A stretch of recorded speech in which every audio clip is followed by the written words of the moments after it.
Let's all go to the lobby. Let's all go to the lobby. Let's all go to the lobby to get ourselves a treat. Let's all go to the lobby to get ourselves a treat.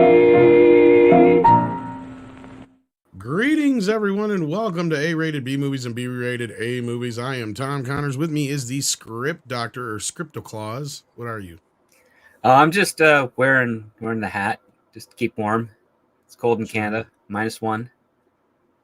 I hear you. I was shoveling a lot yesterday after the show. That was not fun. My back is feeling it today. Did you get your scraper back? No, I got to go buy a new one. I don't know who stole. I have an idea who stole. It's not like I'm ever going to get it back. Not like they're going to put it back in there or something. That'd be nice. But yes, welcome to the program. We're here to talk about National Lampoon's Christmas Vacation, a holiday classic. It was released in 1989. In fact, it debuted at number 2 because Back to the Future 2 was still playing, but it did eventually take the number 1 spot and went on to gross around $70 million, 73 roughly at the time. And I'm sure after all the home video sales throughout the years, the movie has definitely grossed more than $100 million and then some since then. But yeah, this is the third film in the Vacation series. And at the time, I believe was what? The 6th or 7th film roughly to carry the National Lampoon's moniker by that point. Maybe a couple more even. Who knows at this point, right? they threw that name on a lot. There was like Class Reunion. And well, this was when they were still somewhat, because Animal House was the first one, but they had like Class Reunion and a couple other ones, and they had Vacation, then European Vacation. And I want to say there was at least 1 or 2 other movies in there I'm missing. Then finally in 89, John Hughes was asked again, you got another Vacation movie in you? Because he did write the first 2. And European Vacation was not as well received as the first film. I'm sure it's not your favorite of the bunch. No, it's ridiculous. I mean, the European Vacation, the premise is that the game show advertised a beautiful vacation and then they won it. Right. It turns out to be a terrible thing. Yeah. Well, I mean, and that's part of it just because of the way Clark is too. But well, I mean, no, I mean, yeah, but another the part of it amenities is, that they have prearranged, bought and paid for them, that they're just not there. Well, and that's also just kind of making fun of that whole kind of situation where when you win stuff like that, it's never as good as they claim to be. But no, I get you. I don't hate the second film. It's definitely better than Vegas Vacation, in my opinion. I mean, I guess you can like it because William Zabka's in it, right? Well, there's aspects of it I like. You got Eric Idle's character. There's some bits in it that I thought were kind of funny. It does have some of the John Hughes humor, but you can definitely tell John had less to say with that film than he did with the first and the third film. And of course, Christmas Vacation comes from another one of his stories that was printed in National Lampoon's Vacation magazine from, I think it was called Christmas 56 or something like that, or whatever it was. But it is a holiday classic, and in some ways it's kind of overshadowed all the other films in the series, if you kind of think about it. Oh, it definitely is, because it has a far more broader approach. It deals with a Christmas holiday and the family coming over, and you have to host the family. Where the other ones, it's just the immediate family of the Griswolds, and they're going somewhere. Now we're seeing people come to them. Yeah, and that's big difference. There's no road trip aspect to it.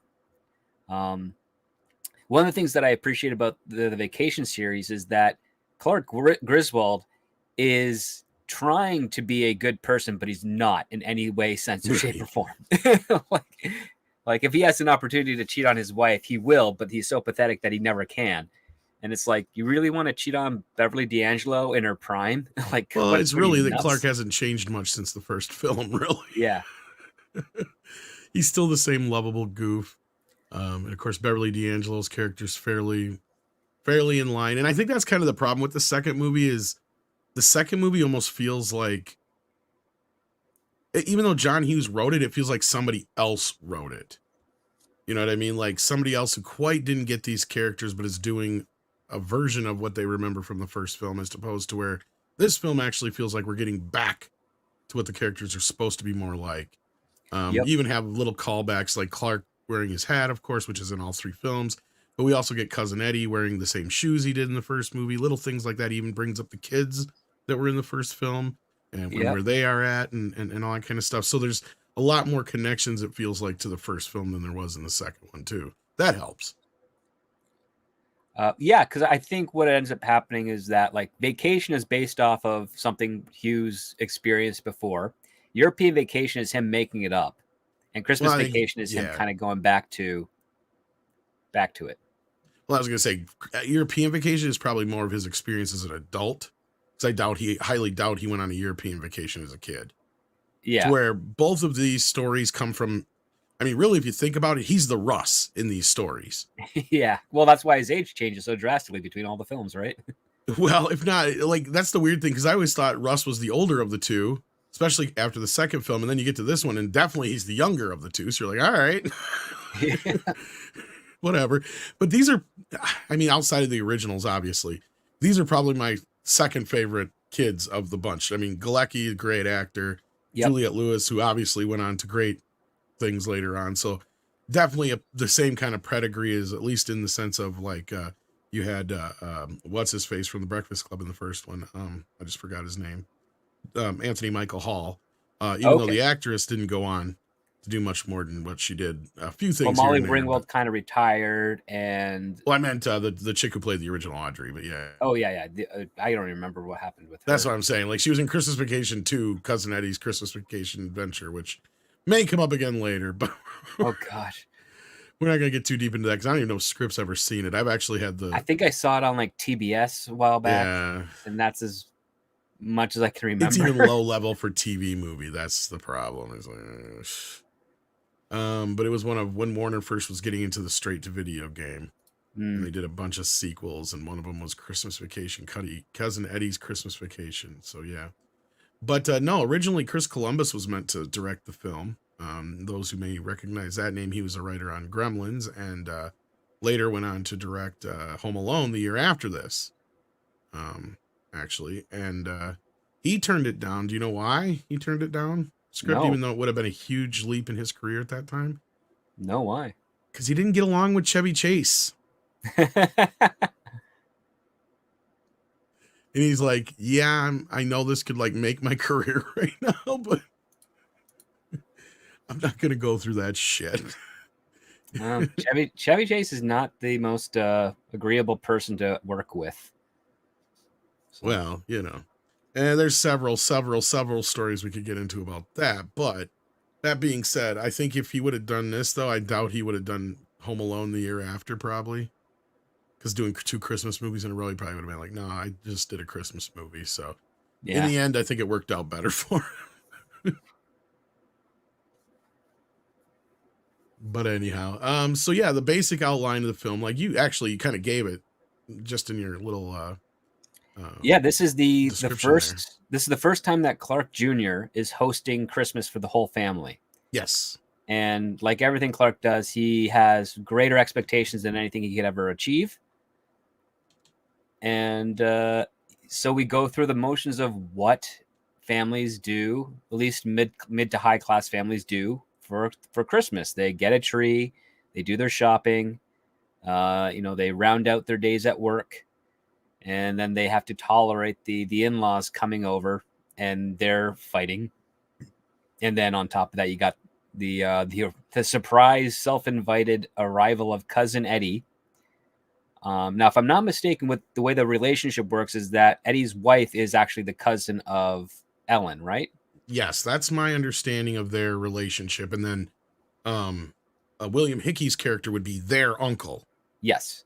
So, and he would technically, I think, be the brother or uncle of their father. So there's actually like a 3-generation separation there. I believe that's what it's supposed to be. I'm not even. Well, he'd be a sibling of. He'd be the sibling of one of Catherine's parents.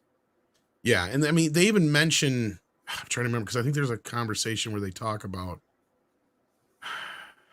Anyway, moving on. Yeah, but they're kind of a loosely related, but it's funny because they don't even show up. What's funny is how much Cousin Eddie is associated with this film. He don't show up until halfway through the movie. Almost halfway through the movie. Roughly 40-minute mark. Yeah. During the tree, not the tree, but the lights finally lighting up. Yeah, that's when they finally realized that all the outlets are plugged into the one switch that's Ellen connected does, to like yeah. the cellar. And Which, okay, so that's probably a good place to kick off from, because this whole movie, it has a through line, which is Clark, like you said, first time doing Christmas, but not only that, he's got a big surprise for the family, but it's predicated mainly on him getting this bonus that he's been waiting for and he hasn't gotten yet. And so that's kind of the through line of the picture from beginning to end, as far as like the main story.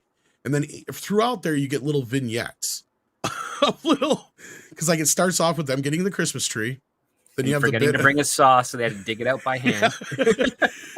and then you actually have the trimming of the tree, literally.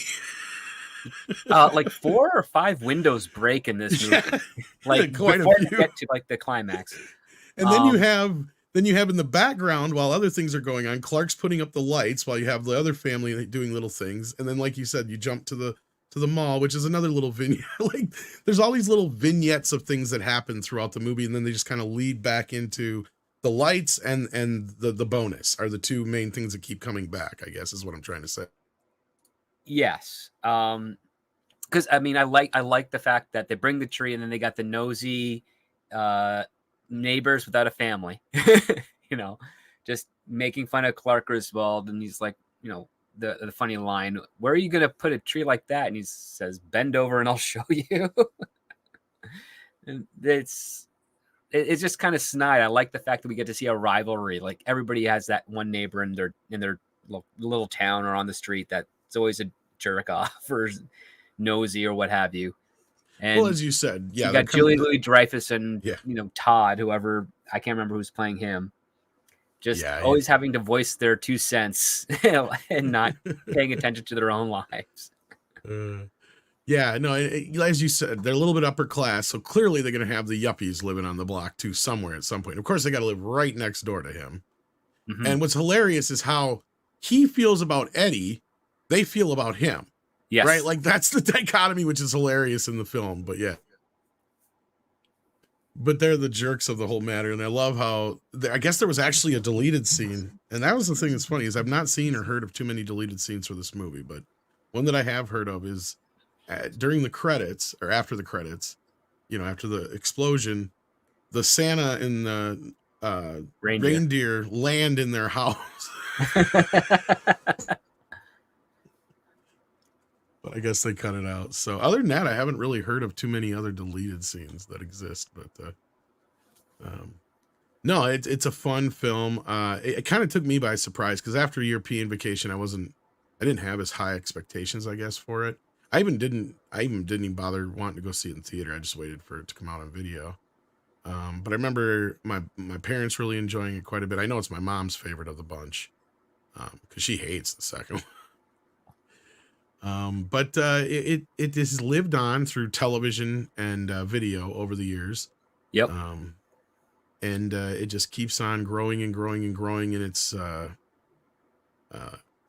how it's kind of grown in the zeitgeist of America to where we even have like the Griswold family Christmas has become kind of whenever you see that big house on the block that has all the lights, that's the Griswold house. You'll refer to it as. Oh God, the way he decorated that house is so reckless. Well, yeah, like, but he stapled the lights to the roof and to the gutters. We all know that guy, though. That's the thing. What's that? We all know that guy, though. That's the thing. Yeah, you all know that guy. I did like the fact that they did something that is very common in Canada, which is frozen water in the gutters. So, it's ice in the gutters. So if you don't knock out your gutters and say it detaches from the roof and swings out, the force will definitely cause the solid piece of ice in there to like shoot right out. And typically it goes onto the street, but funnily enough, in this movie, it goes through the neighbor's window and destroys one of those giant like stereo systems. And it's a stereo system I've never seen before, so I don't even know either what type of thing is. It looks like giant answering machines from the 80s. That's what I was thinking too. I'm like, what the hell kind of stereo system is that? I've never seen anything like that. But I have seen certain CD players that do have like a sliding door like that. So that might be what there is, like a couple, like they're all part of a set or something. I don't know. I'd have to actually look it up, but it does look very unique for a stereo system. But yeah, Yeah. but that's like, of course, that's the one of the lines that's on the wallpaper I got behind me here. It's like, why is the carpet all wet, Todd? I don't know, Margot.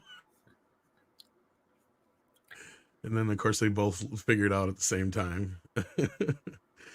But no, of course, then we also get, as the family shows up, we get a great scene between the mother and Audrey where they're talking about, dealing with life. And I love, one of my favorite line in the whole thing is, it's like, you know how creepy it is to sleep with your brother? It's like, I'm sleeping with your father. It's like, it's not the same, but it's funny. No, She feels like there's some overlap there.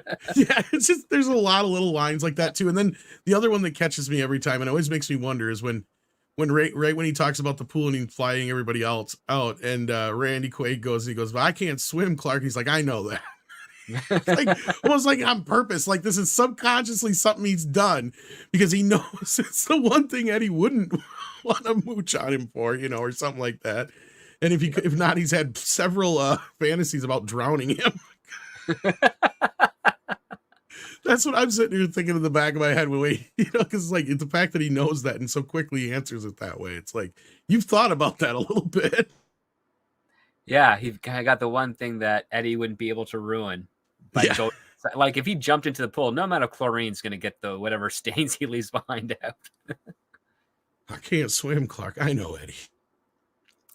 And of course, the big centerpiece being the in the middle part where he goes into the sled. And that's a famous scene everybody loves. I'm not. Oh yeah, where he on puts that silicone-based food additive for yeah, cooking. It goes a little too far for me, but I still like the idea. I think the part of the thing that ruins is that as soon as he kicks off, you get a shot where it's really just like a meteor shooting out there. It's too fast to be as funny because it happens too quickly. And then you get into the obvious. He's in front of a rear projection screen, and then the stunt guys are doing their thing, and then he just runs into a Walmart donation cart. Yeah, and I believe Walmart paid him a nice penny for their. Probably did, yeah. From what I remember hearing, they did. Probably paid for like half the production. Who knows? This is another reason probably why this is one of the more successful ones. No, I don't think it was that. Lots of I liked a lot of the Chicago Blackhawks references. Like the kid and Clark are always wearing like those the jerseys a couple of times throughout the movie. Yeah, there's a lot of Chicago references, which also carries throughout the films. Mm-hmm. That's one thing I do like, is that they do carry that through clearly they're a Chicago family, Midwest family. And I don't know if they ever really, they say they're from Chicago. I mean, I'm surprised they didn't make them from Shermer, Illinois, but yeah. But no, the other thing is, as funny is like a lot of people seem to think a lot of the movie is improvised. Especially when it comes to Cousin Eddie and Chevy Chase's parts. Now, some of the slapsticky stuff, that's Chevy Chase. Oh, you mean like this sap gag? Well, that was actually planned, but I mean, just, when he does his normal shtick. But you'd be surprised that 90 or more % of the stuff in the movie is actually scripted. I believe that.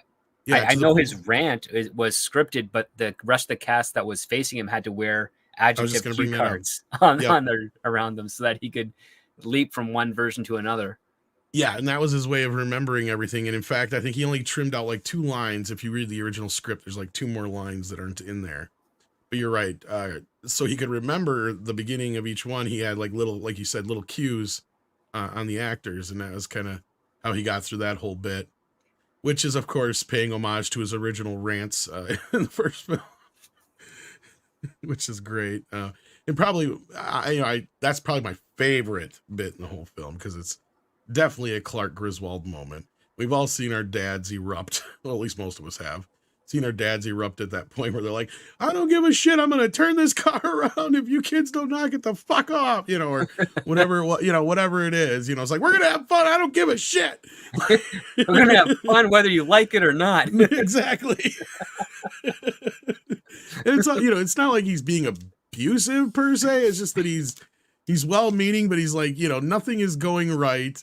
Everything that could go wrong has gone wrong. At this point, I think he's already lost the tree, and everything else. Yeah. So he's like at Well, he the end of lost his the tree in rope. a brilliant move, which is Uncle, what's his name? Who's escaped me at Lewis. the moment. Uncle Lewis just tosses a lit match behind him, and just that tree just goes up like a. The hell did you do to my tree? His butt's on fire. Oh, man. yeah. And that was and then William he jumps Hickey. on him. Yeah, William Hickey was like a fantastic comedic actor and was a professional dramatic actor as well. Playing a great obnoxious old man. And then you got Mae Castell as Aunt Bethany, who I believe she was the voice of Betty Boop back in the day, I think. She was, and actually this was her last role. The year before this, she had voiced Betty Boop for the last time in Who Framed Roger Rabbit. Right. And then, I mean, she has great lines. Like every time she's asked to do something Christmassy, she just does pledge allegiance to the American flag and then the U.S. national anthem. The blessing. You couldn't hear a dump truck drive through a nitroglycerin plant. That's my favorite lines. Yeah. What's funny is William Hickey's actually 20 some years younger than her in real life, or was at the time. Obviously, Yeah. Past now, but yeah. Play ball, yes, as Berta Prey says. How you doing, buddy? But yes, that those two characters are actually they were hoping to get George Burns to play that role because it was based on George and Gracie, I guess. Yeah, is what John Hughes had said. So then they do the joke. Grace has been dead for 30 years. Yeah. No, the blessing. Yeah, it was those were guys were basically everybody's old. That's why I said they're probably like, I don't think that's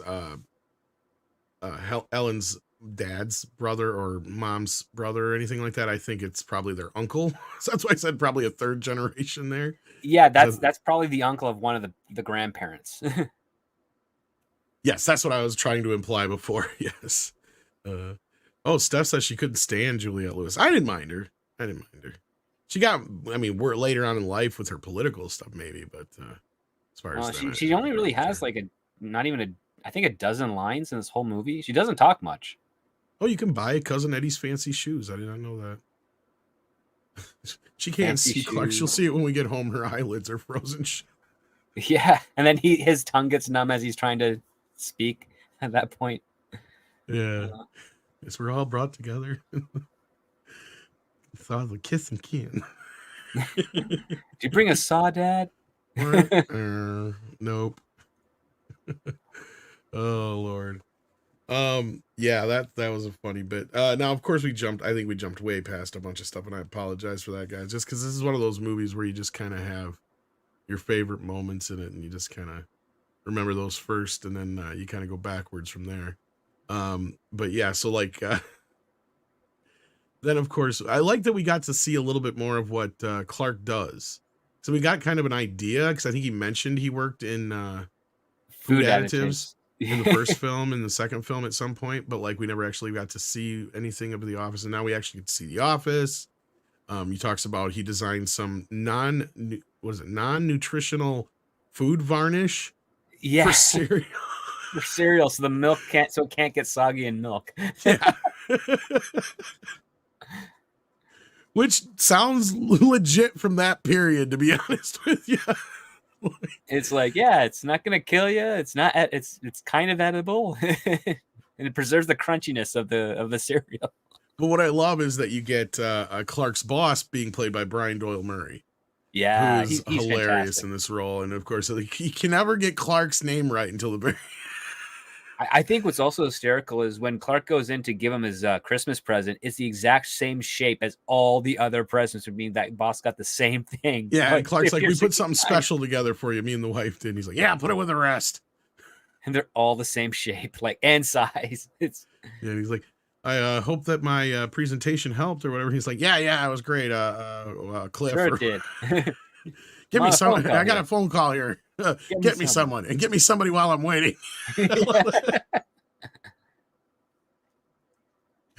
I don't care anybody. Yeah, that's it. Get me somebody. I don't care anybody. And get me somebody while I'm waiting.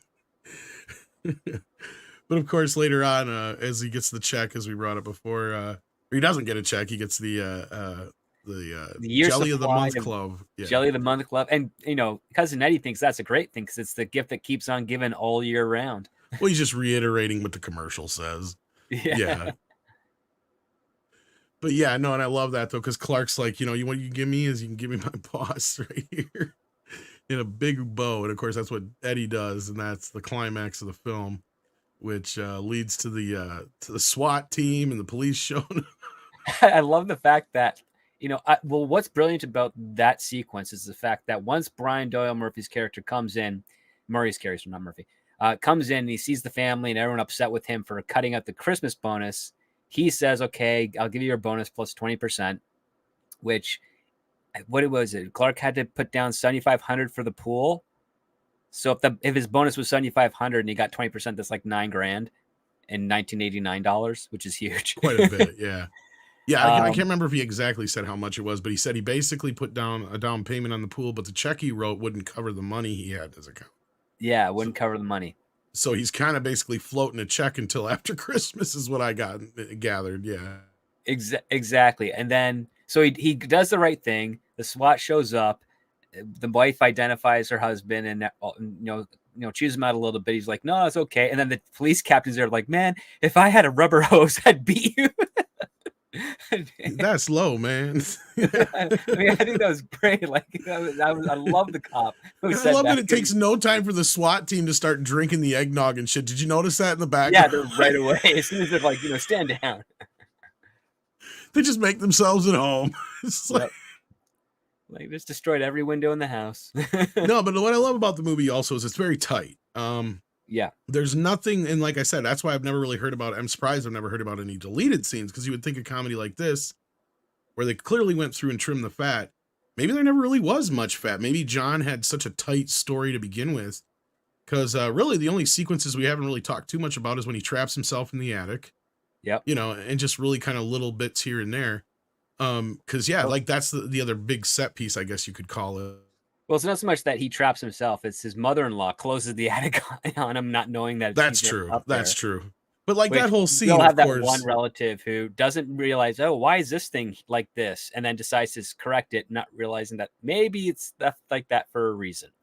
Like I've got stories where I've had relatives like trap other relatives on the roof of our house because we were, doing work up there, and they just removed the ladder because they're like, oh, this shouldn't be out here.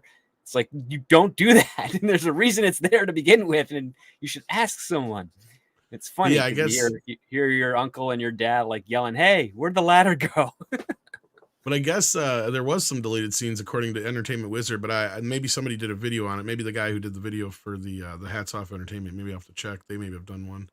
But I'm not so aware of any. That's one thing I'm not too aware of when it comes to this film. But doing this research for the trivia, the commentary that they do on the DVD or Blu-ray, whatever you want to call it, is it's a little light. It's a lot of them just kind of, reminiscing in the fact that they're still, they've been doing this movies all this time and they like each other and all that kind of crap. Obviously, it's Beverly D'Angelo, Chevy Chase, and I think Marty Simmons on the commentary, if I'm not mistaken. And so yeah, it's kind of a low level, very much self-congratulatory kind of commentary, so you don't really learn too much from it. And I couldn't find a whole hell of a lot in my research for this movie, sadly, so I don't have a bunch of like trivia tidbits that are really cool. You stole the best one. Well, there's not much more. You have to also look at the sight gags. So when Eddie and Clark are shopping, I guess at the Walmart, all Eddie is doing is grabbing beer and tons of dog food. Yeah. And it's like, why does Snots need that much dog food unless he's buying it in bulk because that's what the family's eating as well? I always took it as he just gave a shit more about the dog than he did. I always took kids. Well, that he made sure the dog was going to have food. Yeah. That's the other part too, is like his kids haven't had a Christmas at least in a year. Oh yeah, that is something we did kind of jump over, and that's my fault too. Because that's the other like little set piece when he has the little Malikaliki Maka dream with the fantasy of swimming the pool.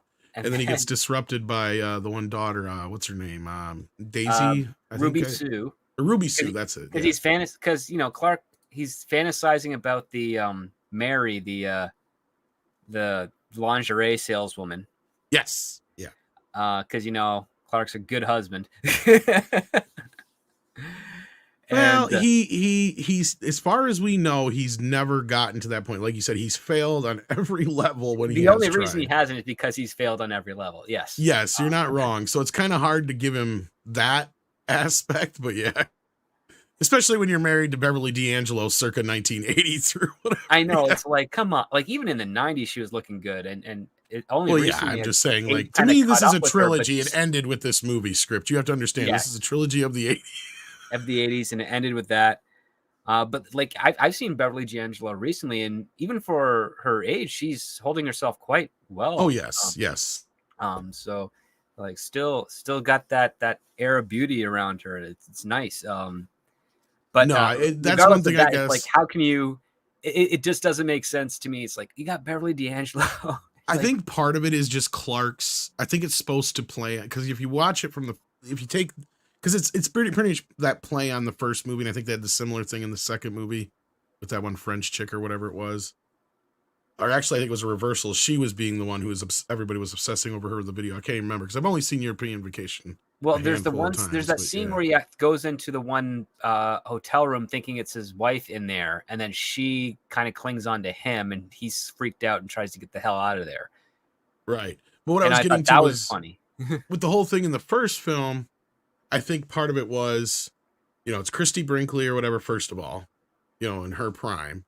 Yeah. And the fact that he's probably, I think what they were trying to emulate was he was a husband who had been married now, obviously, for, probably 10, 15 years, a little more than that, actually, because Russ and Audrey are probably in that 12, 13, 14-year-old range in the first movie, are supposed to be. Yeah. So they've probably been married for at least that. So I think that's kind of what it was emulating. Not only that, I think part of the thing is we are supposed to question as the audience, is she really, coming on to him, or is he just imagining this shit until we finally get to the pool scene, and you can clearly tell she does like him, but he's completely out of his league, like you said. Yes.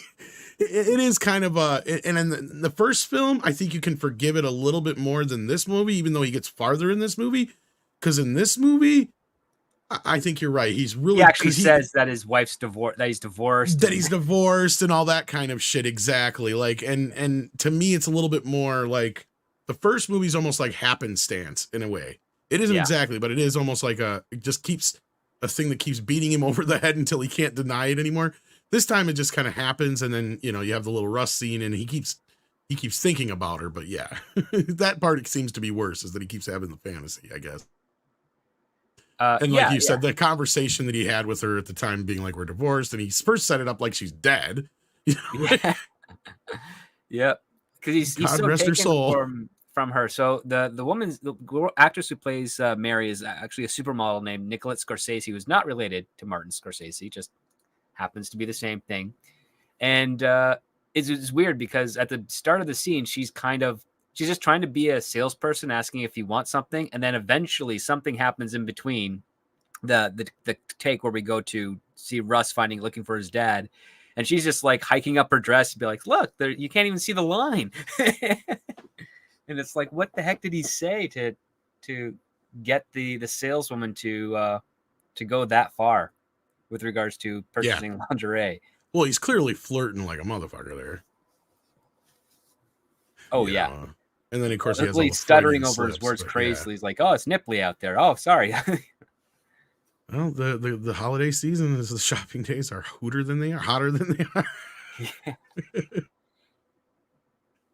Yeah. Hey, Russ. Can't see the line, can you, Russ? Nope, Dad. Oh. 'Tis the season to be merry. Well, that's my name. No shit.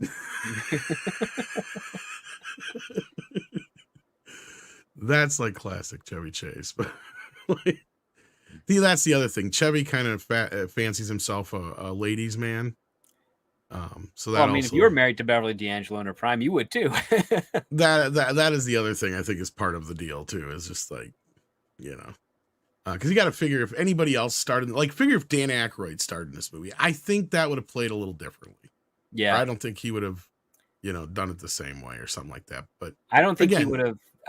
I think he would have found more comedy in just trying to get out that he has a wife, as opposed to like saying that he's divorced or whatever. Right. He's just, I just want it for my whoo,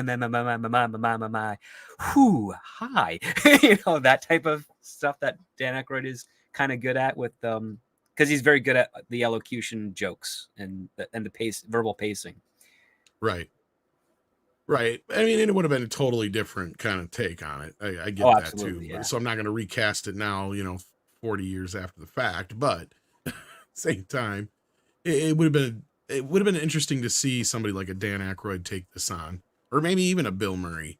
But Chevy Chase just kind of owns this role. And I think that's why the remake or reboot or whatever the hell you want to call that thing. The Ed Helms sequel. Yes.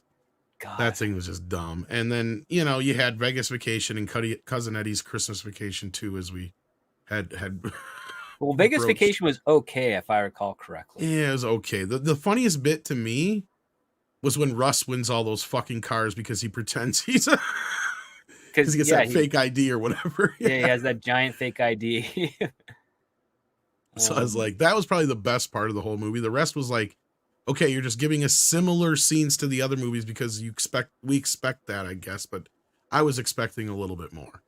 I mean, well, that's just, kind of why I think Christmas Vacation stands out a bit more, is because it's self-contained in the Griswold home. It's all about getting. There's that, but it's also the same thing like with European Vacation. Is when you get to that fourth film, it feels like somebody else wrote them. Like they're not the same characters. Yeah. It doesn't have that same.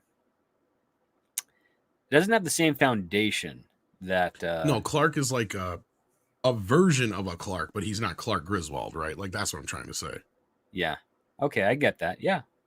And that's kind of what I feel like Vegas Vacation too, because it is kind of like they're there. It's Chevy Chase, but he's not quite Clark Griswold. When you get back to Christmas Vacation in the first film, those are the same character, clearly. Yeah, like the closest I can think for Clark Griswold is every time he loses all of his money and goes to get more, that feels like a Clark, but it's just more or less still something that somebody would have hit on. Okay, fine, but even Chevy he feels like he's phoning it into me. Like, oh gosh, yeah. Well, that's the 90s for you. Chevy was phoning everything. Yes. But I'm not going to sit here and bash on that one for too long. And we do have a new member in the Union of Amateur Strategists. Excuse me, strategists. Blah. The Union of Amateur Strategists. I like that. And that is a minimum effort puppy. So here you go. This is Mikey's favorite sticker, as we call him.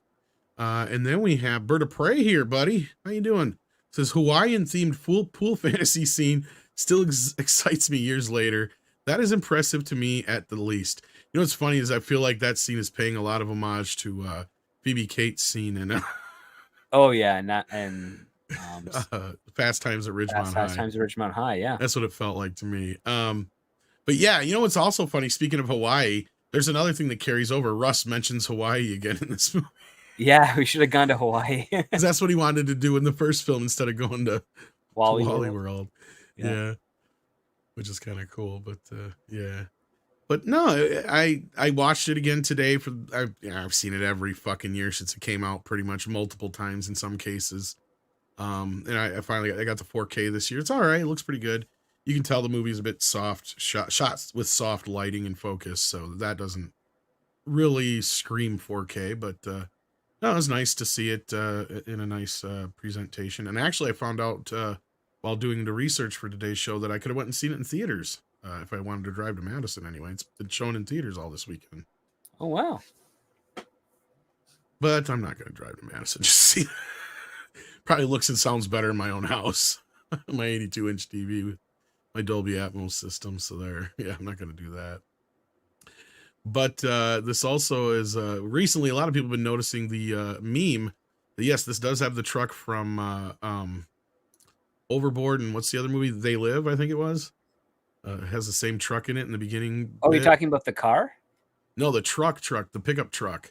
Oh, the pickup The truck. blue pickup truck, I guess, that Oh makes a yeah. cameo in They Live, and it's also the truck that Kurt Russell drives around in Overboard, I Yeah, the guess. Dodge pickup. Right. Yep, the blue pickup in the beginning. Yep. Yeah, so that's yeah, there really wasn't much really cool like trivia for this movie, believe it or not, which I was kind of let down on. But no, it just this is one of those movies that's just infinitely quotable, as you can see on the background piece here, and that's kind of the whole thing with, like we did last week. We did Christmas Story. Christmas Vacation is very much in that same vein to me. Um, it's just like one of those things, you know. It's part of the holiday now. You watch, you know, National Lampoon's Christmas Vacation. You know, it's funny though. This is the only other thing I didn't think about until tonight too.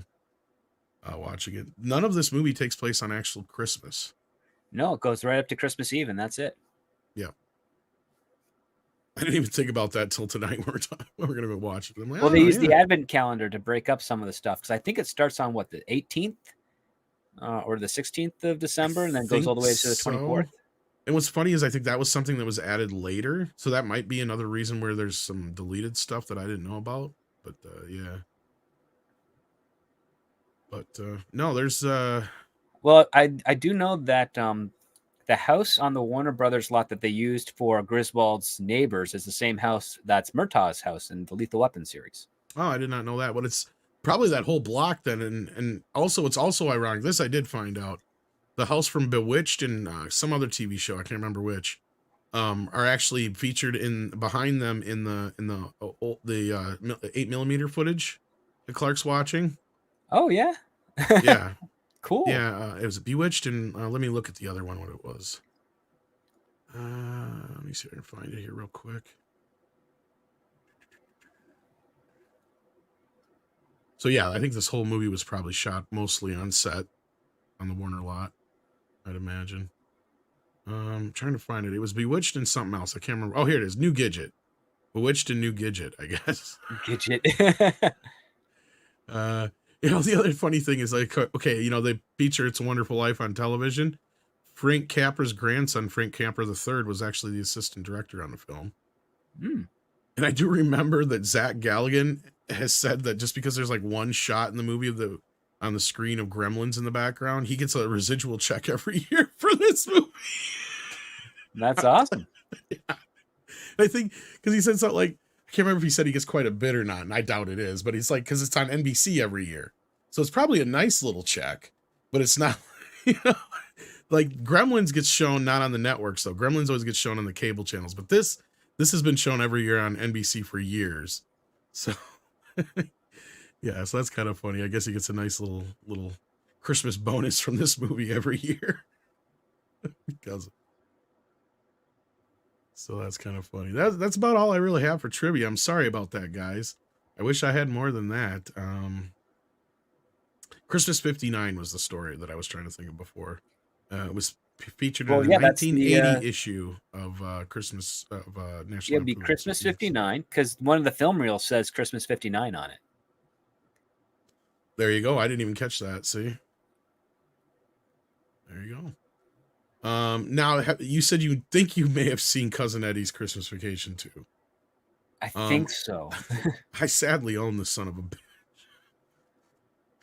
And the reason I own it is because this one video store I worked at, it wasn't the one I owned. And we had a stack of movies that were scratched. And basically, we could fix them if we wanted to. If we get them to play, we'd put them back on the shelf. But if we couldn't get them to play all the way through, then we could either toss them or keep them. Well, this one had just like one little bit that wouldn't play right. So I kept it. And I hadn't seen it yet. When I took it home and I watched the damn thing, I was like, ugh. I was like, I can't believe I own this movie, but at least it was free. Did not pay for it one bit. But I think I've only watched it once or twice. I think that's it. Because I had it on the background in the original thing just to see if it played through, and I didn't pay much attention to it on purpose. I was like, whatever. It's as long as it played through, whatever. And it clipped in the one bit, and I'm like, whatever. Okay, that's not a big deal. No big deal. For me personally. But anyhow, that's a stupid story. But the movie is fucking redonkulous. It is basically Eddie gets, from my recollection, because he worked for this company that does a bunch of testing, I guess is what they imply. They've never said what he ever did before that. He's always been unemployed. But now I guess he works for some company that does testing, and to pay him off because of some reaction he had to the whatever it was they were testing. I don't remember what it was. They send him on some vacation. And he ends up on this island, and because they end up I can't remember, they end up shipwrecked somehow. It has been so many years since I've seen it, but it is just dumb as fuck. Because I remember he got in vacation, he got laid off from working at the asbestos plant, right? Yes, that's what it was. And that was hoping it was going to years open up before. again or whatever. Yeah. Yeah. And then 7 years later, you know, he hasn't got a job, and we learned from Ellen that he's been holding out for a management position. Yeah, that too. Yeah. And then, of course, in the fourth film, they live in the nuclear test site. Yeah, they got a whole massive amount of land. That was one of the only other bits I thought was kind of funny. Because, of course, Cousin Eddie would do that. But, of course, they had to show him frying that fucking chicken in every trailer. So that got on the rock, right? Yeah. But no, I wish I had more trivia for this movie, guys. I'm really, really sorry. Fill up the shitter with likes, indeed. Thank you, Six. That's a pretty good way to put it. I was trying to find wallpaper that said like the shitter was full and all that stuff. This is the best one I could find. The other one just said Merry Clarksmas. I'm like, that's dumb. Yeah, it's supposed to be like the Griswold family Christmas. Yeah. And this one says, holy shit, where's the Tylenol and why is the carpet all wet? So I'm like, yeah, at least it's better than nothing.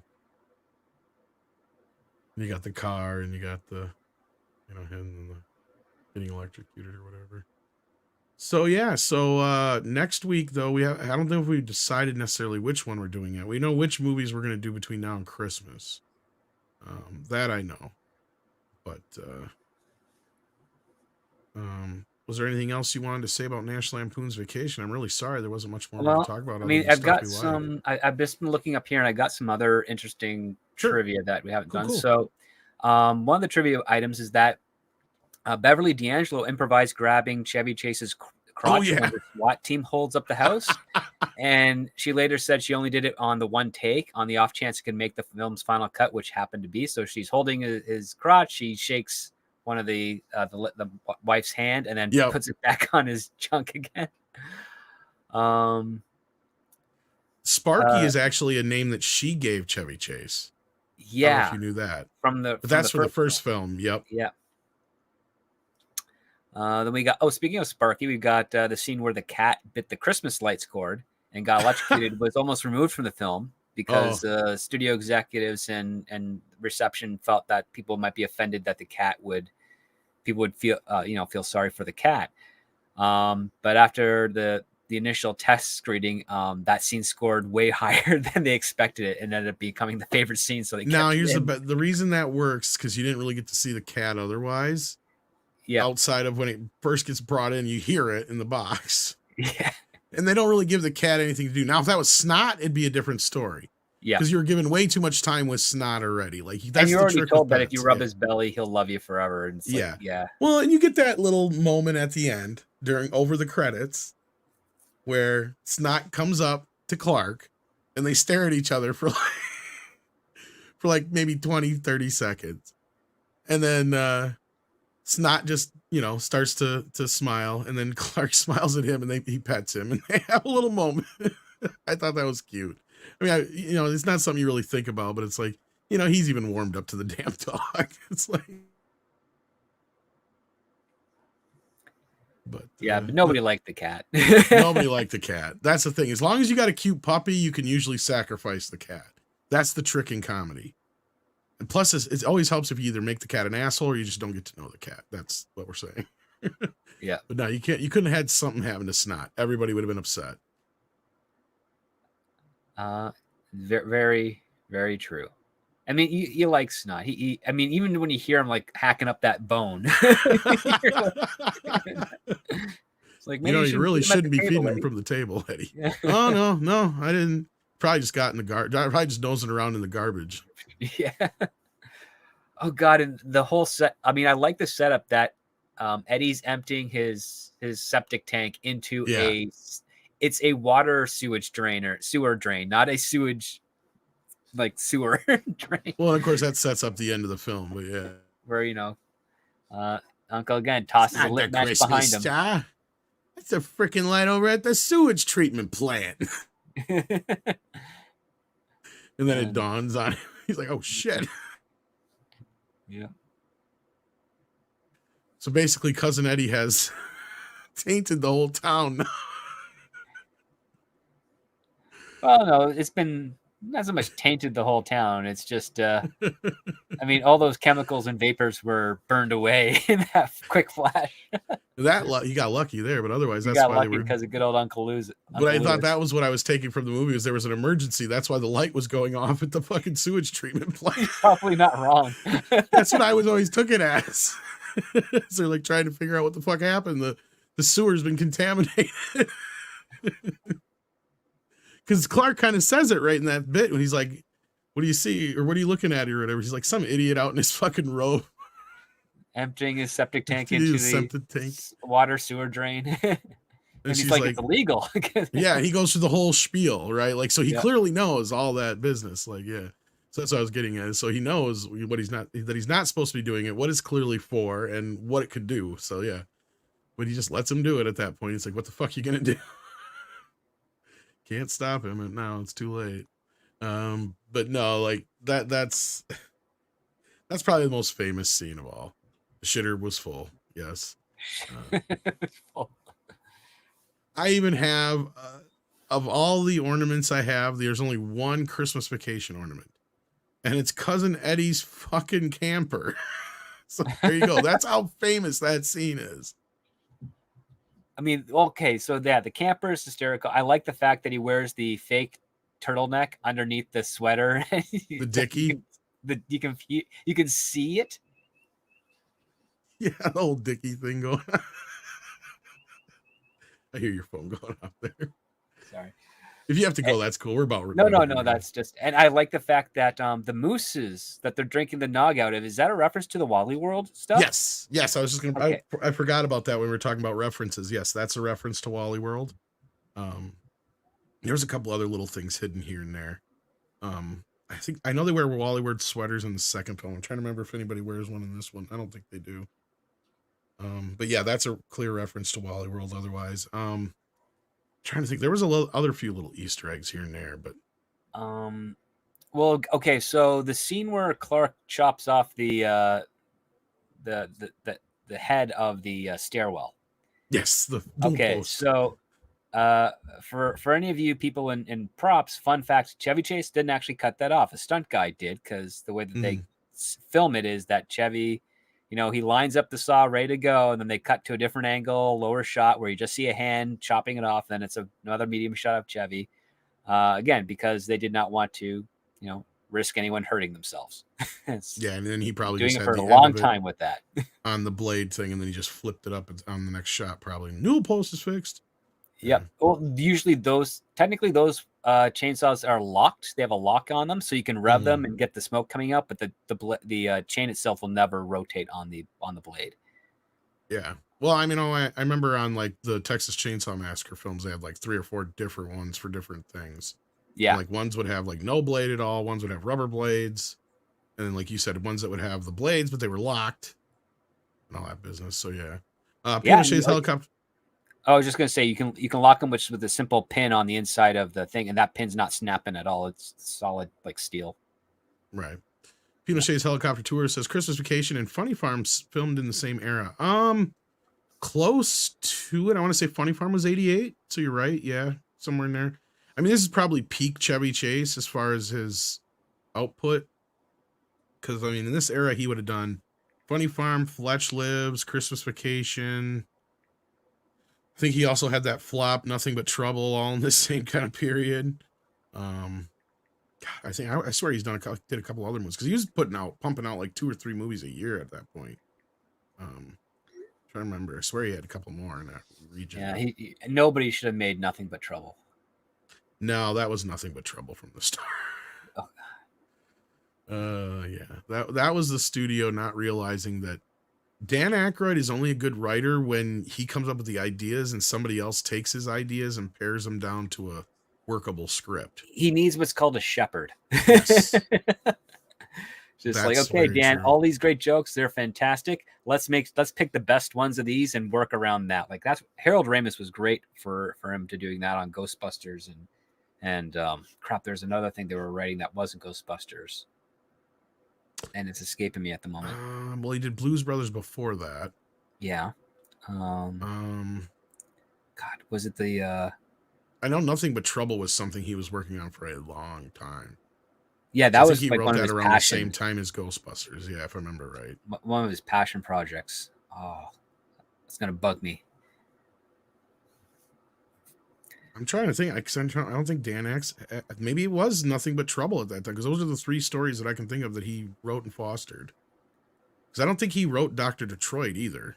No, he didn't write Dr. Detroit. He came up with the character, but did he co-write The Spies Like Us? That may be. That might have been. That may be. Yeah, that does seem like it'd be like a Dan Aykroyd idea, especially like we need to get Chevy for this one and kind of thing. Yeah, that could be it. Maybe. Yeah. Mecca J says Eddie was the highlight of the movie for me. Yeah, I have to agree. Would it work without him? Possibly, but he's definitely like that, you know, the whipped cream on the pie or whatever you want to call it, the cherry on top of it all, the gravy of the, of the meal, whatever. He definitely is a big bonus, that's for sure. And he also helped, and he's not just there just for laughs either, because he actually is a major part of the plot. No, he facilitates the Christmas gift that saves the Griswold family Christmas, or at least their bank account for the holidays. And I think he does that not just because he's family, but because you have that huge scene where Eddie is adamant that Clark not have to buy gifts for the kids. He doesn't want the charity. And, Clark's saying, listen, your family. You can tell that he's behind the lines that Chevy Chase is like, I hate this guy, but I'm doing it because the kids shouldn't suffer because I hate this guy. Well, yeah, and he, that's the one thing he can do for him. I mean, he, at least in that scene, he's like, well, I can do that. And he's just the guy who's crazy enough to do it. You kind of wish that, I kind of wish I could see, how Eddie got into the house and what he had to say and do to grab Brian Doyle Murray and get him out. I think that is one deleted scene that I have heard of before, now that you mention that. Yeah. But I like to think that you kind of don't want to. You want to leave it up to the audience imagination of how crazy something like Eddie would do. But I do like the fact that the wife on the phone is like, he was a tall man in a leisure suit, bulging. Lots of other weird adjectives to describe. Did she say Neanderthal or something like that? Neanderthal, yeah. Yeah, I think something like that, but yeah. Here's Hair Dark says, didn't John Candy, Dan Aykroyd, and Chevy Chase all work with Carrie Fisher in different projects? Okay. Technically, yes. I believe. Well, Carrie Fisher and Dan Aykroyd, the obvious one is Blues Brothers. Yeah. John Candy and Carrie Fisher. I'm trying to think there. Was she in Spies Like Us or one of the other ones like that? I'm trying to remember. Maybe. Or not Spies Like Us. What was the one he did in that era that's like that? Oh, not the cop one either. I'm trying to think of another one. So I swear they might be in a movie together. I'm trying to think. What movie were they in together, guys? You got to help me out there. What was Chevy and Carrie in together? I know they were. Oh, the Wizard of Oz movie. That's right. The Little People movie. Over the Rainbow or whatever it was. It's like the Lost Chevy Chase. Under the Rainbow. Yeah. It's like the Lost Chevy Chase movie. It's like they're so embarrassed by that movie. They wouldn't release it ever. It is a hard movie to find, believe it or not. I'm trying to remember what movie John Candy did with her other than Blues Brothers. Because I wouldn't count that because they didn't have the same any scenes together. Oh, right. John Candy was in Blues Brothers. He was, but they didn't have any scenes together. So that's what I'm trying to think. because I'm not saying they haven't been in a movie together, but I'm trying to remember. Because she played a lot of secondary roles in like the late 80s and stuff too. You know, like she always played the friend. Yeah, well, that's one of the things. She she had her kid at that point, so she was only doing a couple of. Well, not only that, I was always willing to bet if she was playing that kind of a role in these movies 9 times out of 10, she was probably script doctoring at the same time. I have a feeling she script doctored like Drop Dead Fred and shit like that, and that's what I was talking about, is where she's playing like not the lead, but the second or third lead or whatever.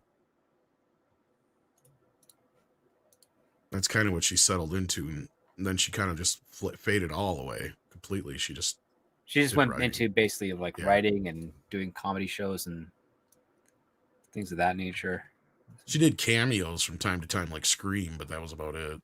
From my oh yeah, she did Scream. She did Austin Powers. She was in The Burbs and stuff like that. That was like her last time she had like a leading kind of role. Yeah. Well, she was like great in The Burbs.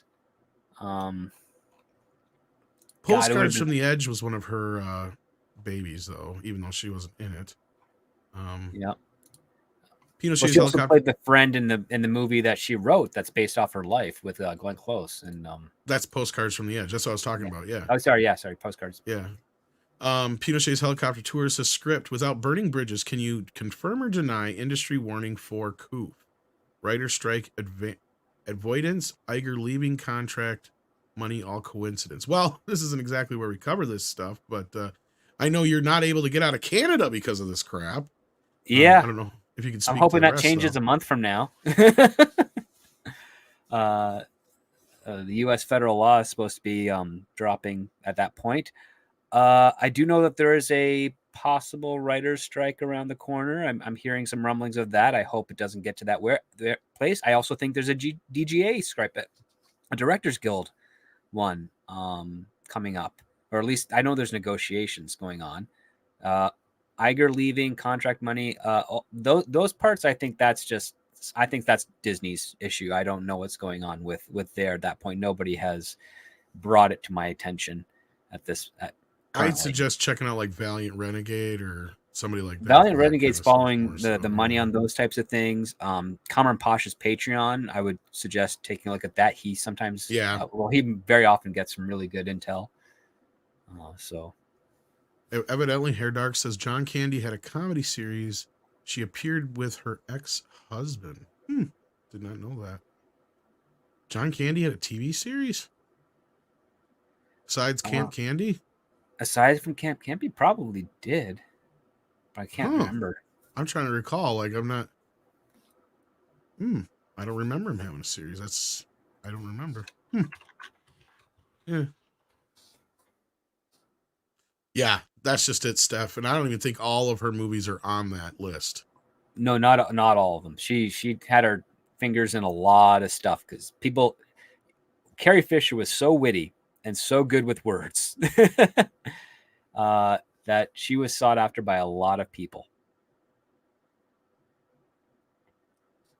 And it was easy work for her because not only she is, again, Hollywood royalty, essentially. Eddie Fisher and Debbie Reynolds were huge. And I think she just, and then of course, aside from marrying Paul, was it Paul Anka? Yeah. Oh no, Paul Simon. Oh, she married Paul Simon. I don't know if they ever got married. Did they get married? Yeah, they got married, and then he wrote a bunch of songs about her, and they got a divorce. Yeah.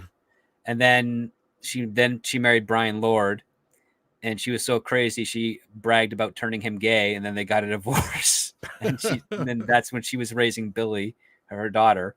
And during that entire time, all she would do is she would guest on various movies, like very, very short work stuff. All because she didn't need the money at that point. Right. But she did it because she liked being part of the industry, and she was a show mom. She was definitely pushing her daughter a lot to get roles and all that stuff.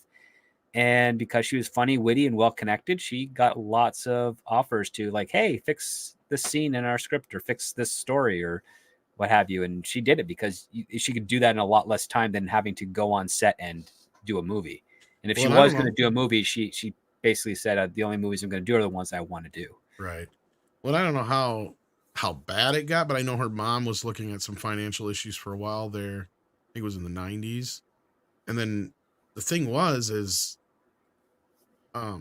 Carrie knew her mom had this obsession with collecting memorabilia.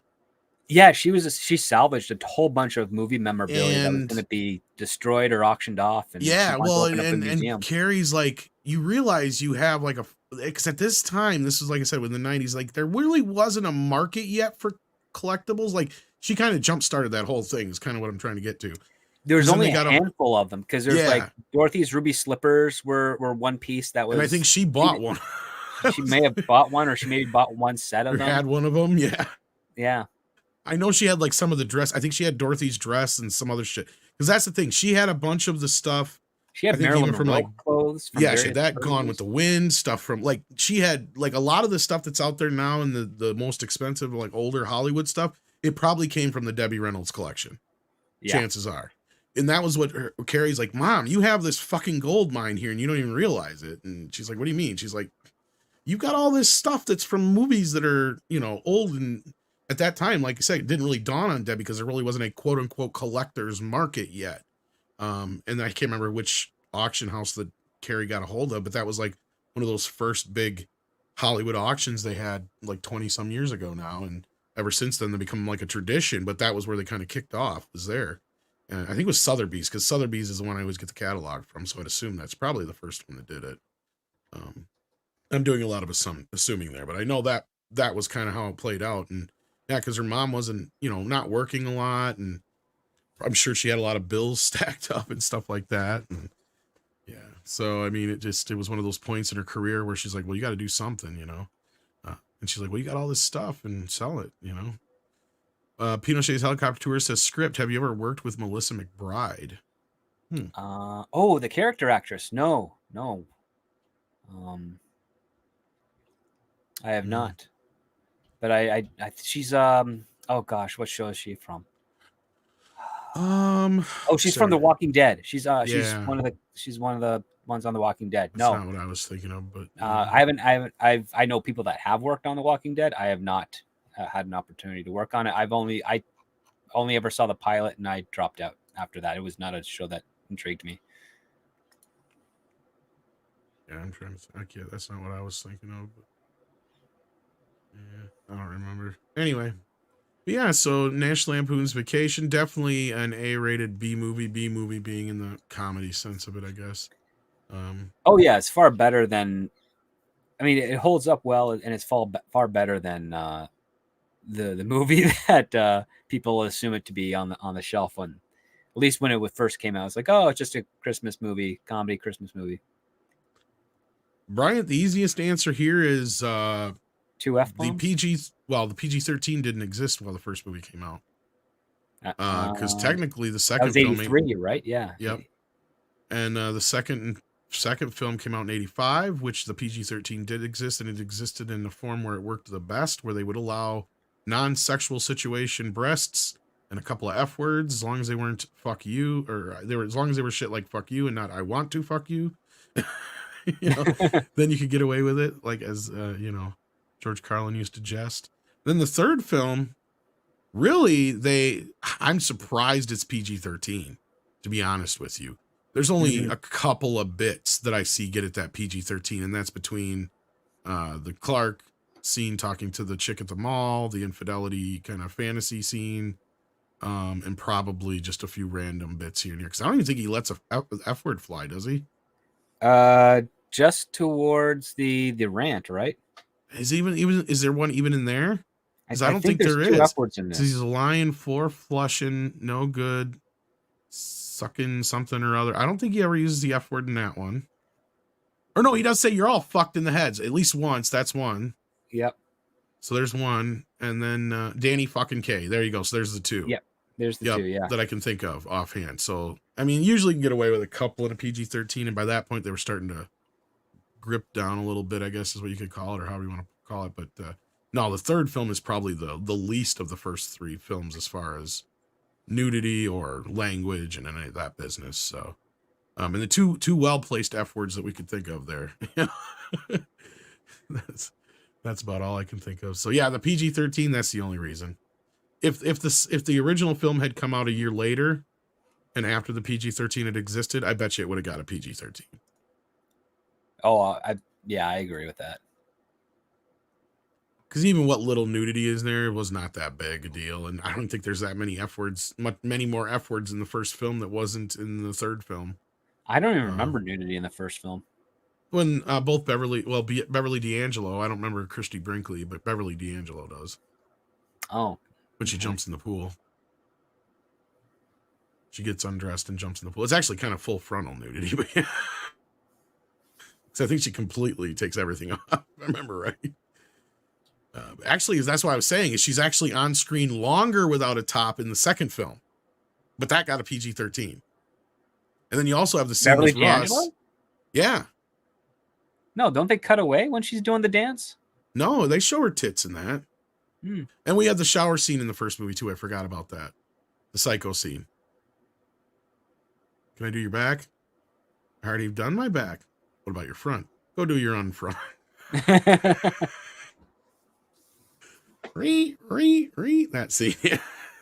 Oh yeah, Beverly wasn't afraid to show her tits back in the day. No, I know that. I just for some reason Yeah, I don't I think remember. she got caught on because that was the whole thing. Is she was all over the billboards from the video. Remember? Well, I remember because I've seen. You might be European right. That she doesn't show as much in it, but they do have. The I don't scene think with she Russ. showed anything in the filming of the scene at the beginning, but maybe it's when they're in Europe and this tape has gotten out that we start seeing it. Because that could be too, but I do know there's that scene with Russ, with all the. Oh tits. no, I remember the scene with Russ and the German girl, and that nowadays would get you an R, but then I couldn't believe that got you PG-13. I was like, no. Yeah. That was a giddy scene for me because I was like, as a kid, I'm like, holy shit. That was probably one of the most raucous things I've seen as a kid at that time. Because my mom even made me cover my eyes during Porky's and shit. But at least in Porky's, she took you to Porky's? No, we watched on video. No, we had my dad used to rent VCRs all the time until he finally bought one in '85. And like I said, where he worked, they would get, it was the distribution center for everything there. So like it was a gas station, but they were also one of the first ones to start renting videos. So when they would get the tapes like a week earlier, they get 3-4 copies of each movie. So, a couple of guys, and they would take home whichever ones they want. As long as they brought them back before the Tuesday they were supposed to go out. So my dad would come home with literally like a brown paper bag every Friday night, and it would have a stack of VHS tapes in it. And for years, that's how I saw these movies. And the other cool thing is if they would get because if you remember, like, and I think I brought this up before, so I apologize for those who've heard this before, but, if back then VCRs were so expensive, you're basically looking at, with inflation, they're like around $1,200 to $1,500 now. So if a tape had just one little fucking flaw in it, like something would get, a little in the tape, they would pull that from the shelves. They would not rent that out to people because they would not want to have to pay for somebody's machine if they said, oh, your fucking shit tape ruined my machine. So what they would do though is let all the employees take those tapes home. And one of the first tapes my dad brought home was National Lampoon's Vacation in the old Warner Brothers clamshell. So I'd seen the first one, I don't know how many billion times, because he brought home that, Police Academy 2, Death Wish 2, one of the Nightmare on Elm Street movies, I think was 3. But he took that one away from we used to have just tons of tapes. That's how my video collecting started. And it wasn't until like he had quit working there and went to another company that bought them that I finally realized, oh, when you rent tapes, you get them in a plastic case. Like that was the thing. I was kind of pissy because I got like, I'm like, where's the cover, Ma? She's like, that's not how they rent. She had to explain the whole thing to me. I'm like, well, that sucks. I wanted to look at the cover. I was used to sitting there watching the movie and having the cover in my hand. I remember watching Back to the Future. I had the cover in my hand. I had Ghostbusters watching it with the cover, Gremlins, all of them. Just sitting right there looking at the case and, cool. That was nothing. Like, that's how I thought it worked. I had no idea. You get it in a plastic case. Like, what kind of shit is this? Well, some of them plastic cases, all the VHS that I ever purchased, and that family ever purchased, they had the cardboard sleeves. That's what I'm saying. No, my dad would bring them home. They were still in the plastic in the cardboard sleeves. Oh, okay. So when the first time I ever had to go rent a movie from a store. Oh, and I you got the it, store version. and it was in like a plastic or a black case or whatever it was at the time. I'm pretty sure it was like a clear plastic case or whatever. And I'm like, it's either a clear plastic or a thick black plastic. Yeah, case. exactly. So I'm like looking at it, I'm like, what the fuck is this? Like this ain't Karate Kid 2. What the hell is this? Yeah, it's the Amarays, if I remember the term. Yeah, correctly. I think that's what they called them. Yeah. So I was like, and I remember scratching my head and I said to my mom, I'm like, where's the case or the cover or whatever? And she's like, oh, you don't get it when you rent them from the store or whatever. And she had to explain it all to me. And I was like, oh, okay. I was still kind of bummed though. Because that was like one of the first times I remember saying, I want to see that again. And my parents actually had to go out and rent it. And yeah. And then we didn't before it came on TV, because then we just tape them when they come on TV. Or my cousins, we'd send them tapes along with them whenever we'd visit, and then they just record shit off HBO and send them home. So I had like Star Wars and shit, actually, Empire Strikes Back, before it ever came out on VHS, and didn't realize it because it was on HBO before it came out on VHS. That's how I got Gremlins and a lot of those movies back in the day. They just record them off of Showtime and HBO and send them home whenever we go visit. So that's how that worked. That's how I got Beavis and Butthead and South Park as well. Because the script knows, but for those who don't know, when I grew up, where I first grew up in such a rural area that our cable only had like 12 channels, and most of them were doubles of the networks. So the only real cable channels we had were like WGN, TBS, ESPN when it finally came in, stuff like that. That was about it. Yeah, in the rural areas where you either had cable with 12 channels or satellite with the rest. Well, that was always cool when we go to like a cousin or a friend's house or an uncle's or whoever who had like satellite, and that was like a whole different experience. So yeah, that was kind of cool because then you could flip between the HBOs, and then sometimes like on the weekends is where that's if you get on the right channels, they'd send like a whole month's worth of TV shows, so you could sit there and actually binge something. Like that was my first experience with binging a show. Like they were sending out the syndication of, I think it was either Elf or something like that at the time, and so they had like, you know, fucking 20 episodes in a row the whole weekend without commercials and everything. And they were just playing them throughout the satellites so that like whoever the affiliates were could record them. And so they'd have them for the month. And it was just, yeah, I spent the whole month just binging a show. And if you knew when they were going to do that, you could kind of binge Simpsons and everything like that. It was kind of cool. I mean, they had like a little black spot for like 3 minutes where the commercials were supposed to be, but yeah. That was it. Oh, that's not a problem. No. That's what I'm saying. That's and they even have like pause and go to the washroom, then come back and unpause. It was cool because they'd even have like the little bumpers and stuff. Mm-hmm. So like at the end of the episode, you'd go like, next time on The Simpsons or whatever, and then you'd have the little, so you know which episode was coming next. And then it was really cool to tape it, and it was really nice because you get real clean edits because they'd have like the little like thing, and it would say episode whatever, blah blah blah, for showing on this date. You know, and all that kind of stuff all in between each episode. So you'd have a nice clean edit, and yeah. How we used to do that shit was crazy. My buddy would call like the TV stations too and find out when they were doing certain episode runs so we could find out when the first episode was starting again. Yeah. So yeah, we'd do that shit too. We were nerds. But with that, I think we've rambled on about other things other than Christmas Vacation long enough. I want to thank you all so much for being here. I think we're going to save should we announce what next week's is? Did we kind of decide on that? What we're going to do? I don't think we've decided on next week's. We do know like the list of the movies we have, and we have more than there are weeks in the month. Yeah, that's true. So yeah, we'll figure that out. We'll figure that out. Yeah. We'll let you guys know because we'll keep it under wraps. But let's just tell you, it's going to be a very famous Christmas movie. I'll tell you that much. Yes. If you can't tell the pattern, we've been doing like the quintessential Christmas films so far. Yeah, like I think even the last one on New Year's Eve, that's still going to be a Christmas one ish because it's still possibly the month. You know what we should do for that one? I'll tell you in the background here. But anyway, we'll figure that one out. All right, let's get out of here. Script, you got anything coming up you want to plug offhand besides I think we're gonna be on Nina's tomorrow and something Nina's else tomorrow? Just follow me on Twitter, see where I'll be over there. And thank you so much for joining us, chat. It's been awesome reading your comments and shooting the breeze about Christmas Vacation. EMPRS NM asks, is it worth the Blu-ray or DVD upgrade?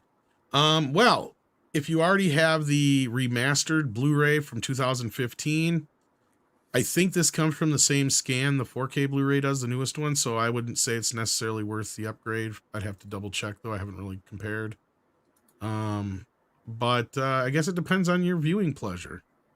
I enjoyed the 4K version of it. It doesn't get any special features, but it got a new 5.1 surround sound and looks better than it has ever before. But that 2015 Blu-ray was all right. The DVDs and earlier Blu-rays, though, not the greatest. But again, that's all up to you and your personal viewing pleasure. If you don't give a shit, then that's all that matters. You know, like Script's one of those. He don't care about the 4K business. He's like, if it's clean enough that I know what's going on the frame, I'm happy. Yeah. I don't need me. I want to see every little. Yes, I got to see every little spick and speck. So if I don't, then I get pissed. It's ruined. The whole thing's ruined.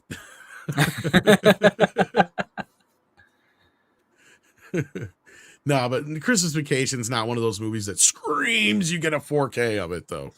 You know what I mean? Like, no, not like. If anything, I would say Christmas Story looks a lot better on 4K than the older, as far as an upgrade, because just the way it's shot and compared to this movie was not necessarily like, they didn't have that in mind at the time. And that's why I brought up earlier, was like, it's got a lot of soft focus, a lot of red lighting in it, or orange lighting in it. So you don't notice a big difference or leap, and there's not a lot of daytime outside stuff. So that's another thing. It's all on set. So a lot of times with that kind of stuff, you're not going to notice a huge leap in the quality unless it's a brand new scan from the negative or something like that, which I think they did the scan of the negative back in 2015. So if you got that version of it, you pretty much got close to the 4K already. So that would be my take on that. And that's even as somebody who's a 4K hound. So I had a much better experience with Christmas Story upgrading to 4K than I did with Christmas Vacation. If that helps. Real tomato ketchup, Eddie. Nothing but the best. You know, I don't know why they call it Hamburger Helper. I think it does just fine all by itself. Isn't it just like noodles? Yeah. I've never had it, so I don't know. I think the joke there is he's too cheap to buy burger. He's just trying to like convince himself. Basically. That could be wrong, but we didn't talk about the parents at all. That's one thing we didn't really talk about too much. But, well, I mean, so you have Clark Sr., yes, who's really proud that his son's trying to pull this off, and he's there to help him, but doesn't really do much help. And his mom's always trying to be encouraging. And then the in-laws are there because they hate Clark. They're just, any type of opportunity they have to dig at him, they take it. Yeah. So, yeah. And of course, character actor John Randolph, or veteran actor, whatever you want to call him, plays Clark Sr. Yep. Who you've probably seen in a number of things. You got E.G. Marshall as Art. Diane Ladd actually plays the mom. Yeah. Believe it or not. And then Doris Roberts from Everybody Loves Raymond plays famously Doris Roberts. Who has hemorrhoids. Who has hemorrhoids. Can you believe that? Oh my God, mother, no. I love her response because it's like she said she had cancer or some shit. It's like, yeah. The other bit I love with her is when Clark kisses her on top of the head and he spits. Yeah. It's like there's oil or something up there. Yeah, or hairspray or something. But yeah, and then E.G. Marshall, of course, as Beverly's dad, is also Art, a great character actor.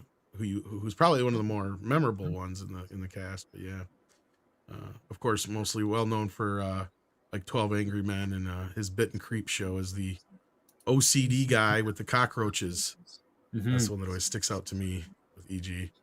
But yeah, but no, great casting for the grandparents as well. I thought that was well done.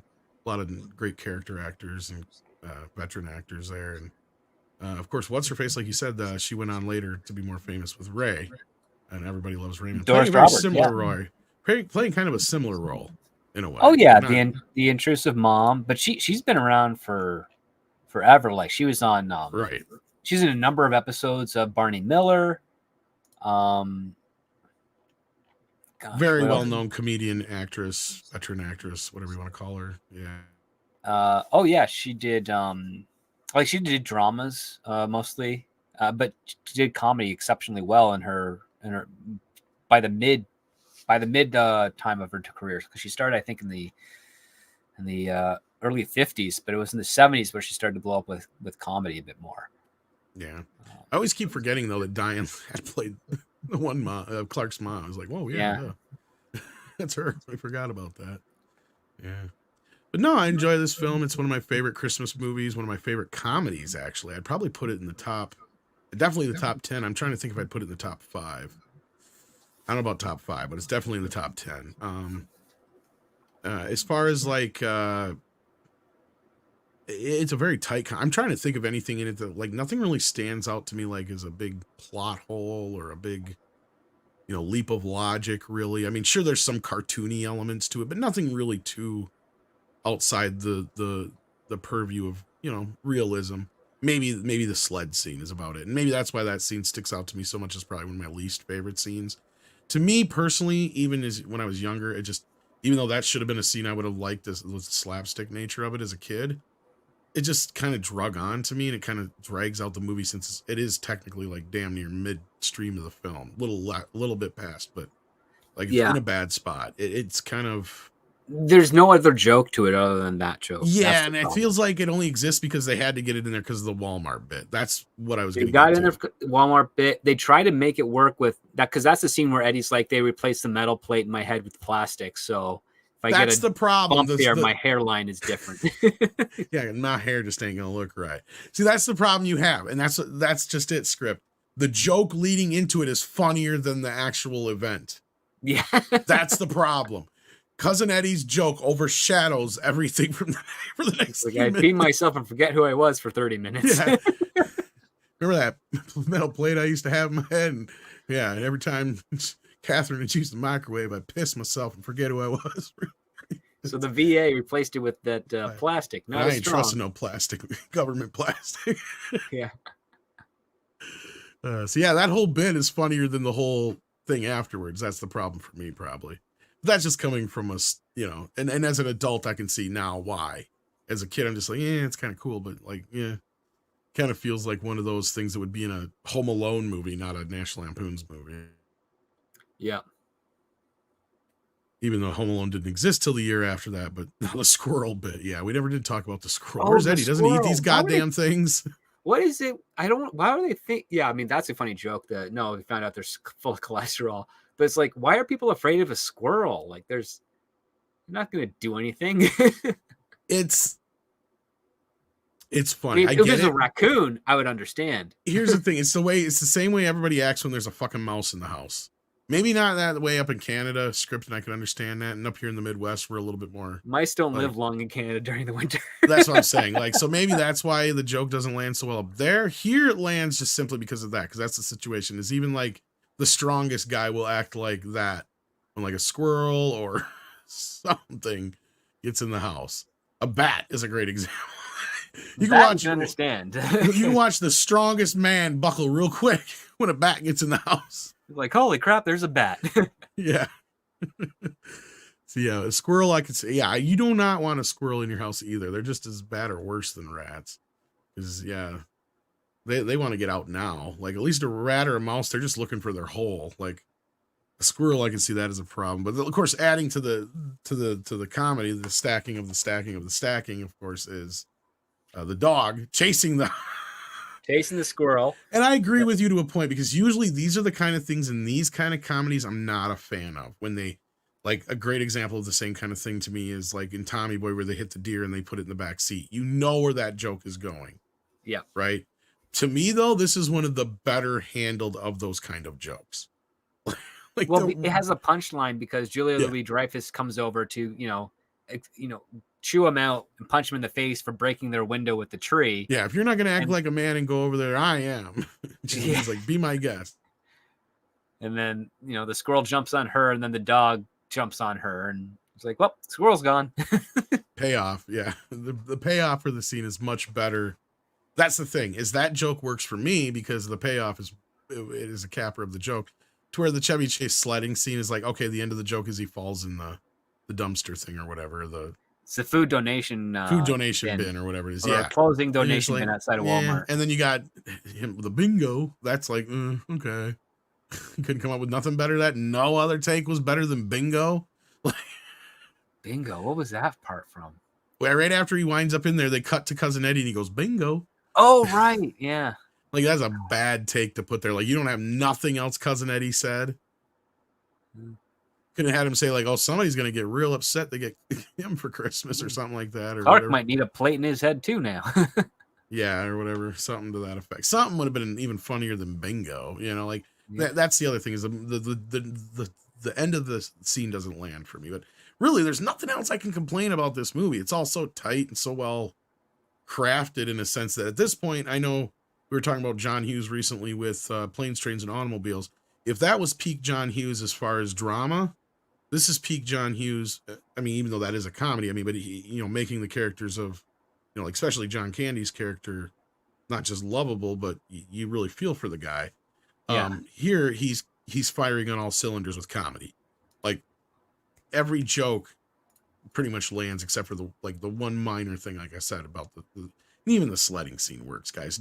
I am nitpicking the fuck here to try and find something to gripe about. That's what I'm saying.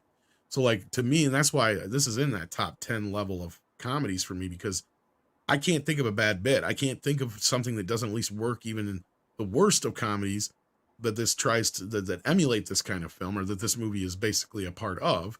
Because if you really look at it, National Lampoon's Vacation is the blueprint for this kind of movie. And from there on out leads to every kind of fucking comedy movie we had where it was, whether it stars Robin Williams or whoever, going on vacation or do some kind of thing where they're stuck with the family and chaos ensues, right? They always have those similar beats. Even Tommy Boy borrows it from the road trip aspect of it, like I was saying before. There's even stuff there. So to me, even though that it encapsulates all those things, but it manages to do it in a way that is not obnoxious, it lands, it works. I mean, I would almost call it an A-rated A movie at some point, because I mean, it was Warner's big Christmas movie that year. I don't know what the budget was, but I'm sure it was the most expensive of the vacation movies at the time, probably, even though the first movie was a road trip movie, just with the cast alone and everything.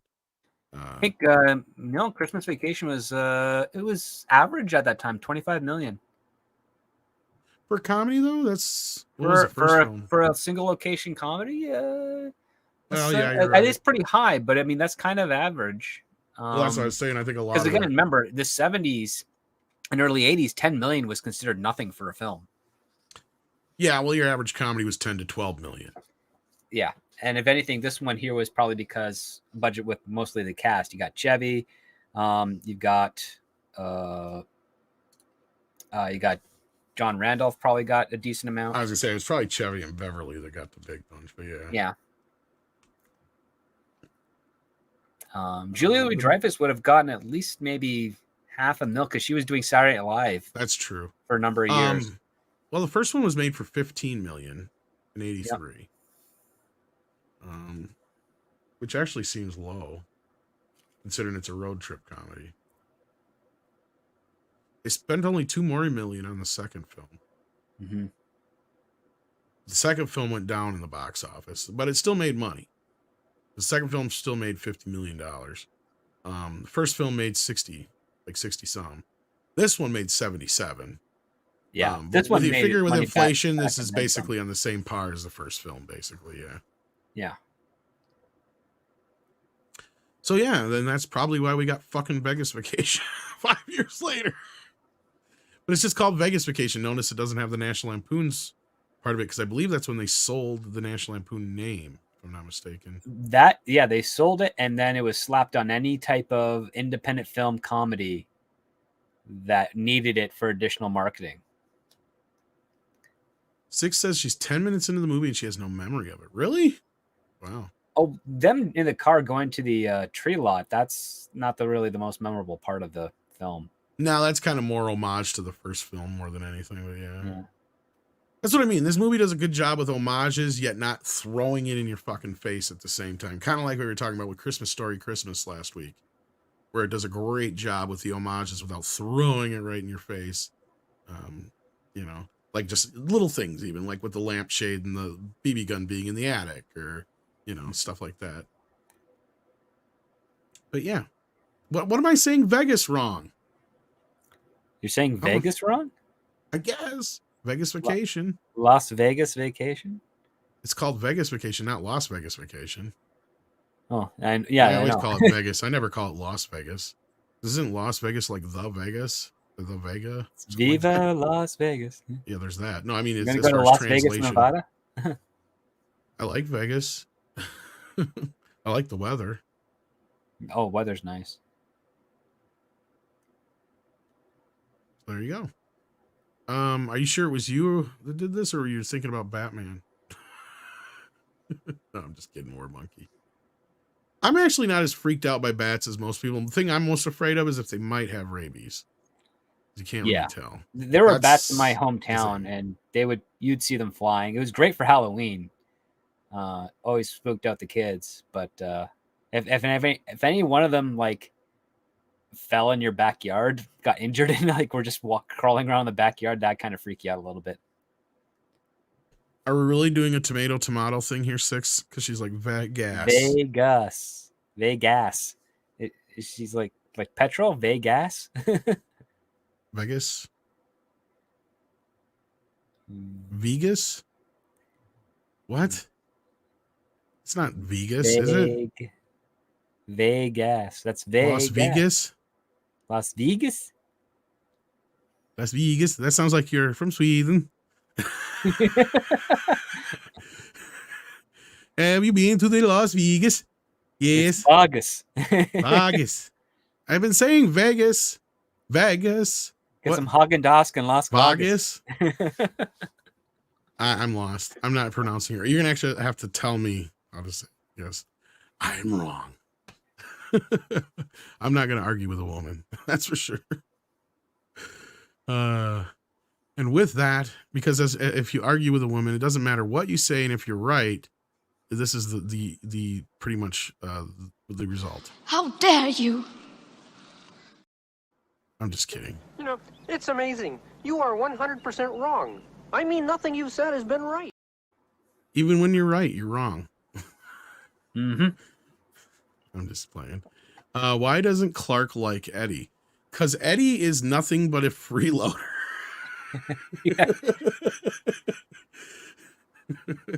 Eddie is one of those types of guys that he would not give the time of day if it wasn't for the fact that they're related. Like, even in the first movie, he tries to bypass Eddie, if I remember right. Like, yeah, but it's Ellen that wants to visit her cousin. Yeah, it's like, I don't know if we're gonna have enough time to stop at your cousin's or whatever it was, or something like that. He says, I can't remember the exact line, but yeah. And she gets upset about her, whatever. But yeah, they end up going anyway. But yeah. And then I guess you can buy his shoes now. Somebody said earlier in the chat, so that's interesting. Does the white shoes come up again? Yeah, because he wears the same shoes in this movie too. Well, his clothing is from the 70s. Yeah. That's it. And I guess Randy Quaid, before he went crazy, had talked about that character, and he said he based it on a real guy he knew when he was younger from Texas. Oh, I wonder if Dennis Quaid knew him too. Get those. Maybe it was Dennis.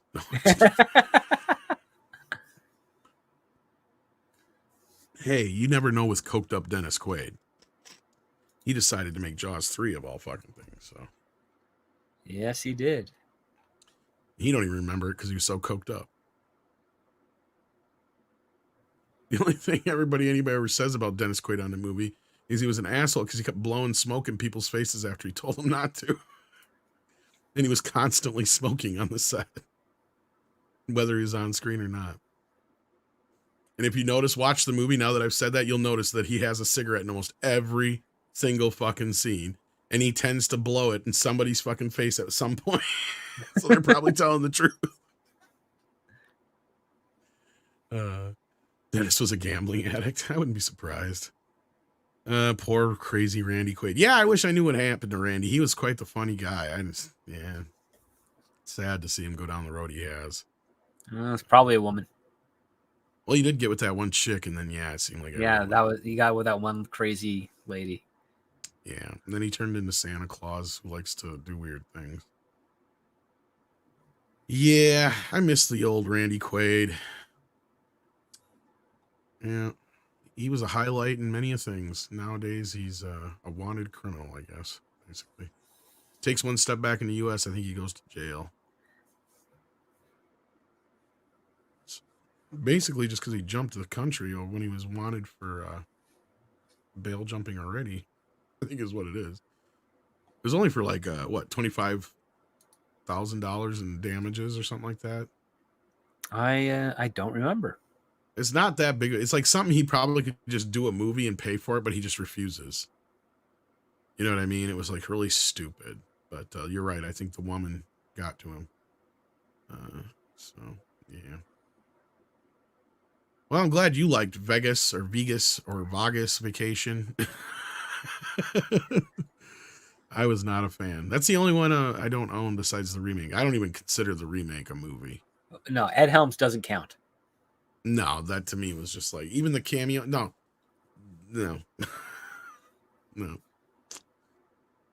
No, not for me. So with that, though, let's get out of here. What do you say, Script Doctor? It's been a fun.